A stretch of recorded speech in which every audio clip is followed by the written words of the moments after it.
Think indie அப்படின்ற ஒரு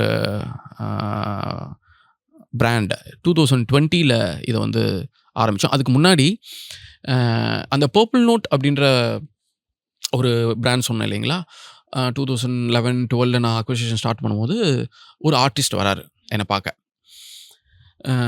பயங்கர ஒரு ஃபயரா, ஒரு இண்டிபெண்டன்ட்னா நான் தான் அப்படின்ற மாதிரி ஒருத்தர் நீங்க வராரு. சொன்ன உடனே இங்க ஒரு இமேஜ் வருது. நீங்க அதானா நான் செக் ஆமா. பண்ணிக்கிறேன். இண்டிபெண்டன்ட்னா நான் தான். என்னை மீறி வேற யாரும் இல்லை. இதோட அடையாளமே நான் தான்ற மாதிரி ஒருத்தர் வராரு. எனக்கு அப்போ இண்டிபெண்டன்ட்னா என்னன்னே தெரியாது. தெரியல. நம்ம ஓகே. வந்து ஓகே டேலண்ட்ஸை நல்லா இது பண்ணணும் அப்படின்னு சொல்லி பண்ண ஆரம்பிச்சிருக்கோம். வந்து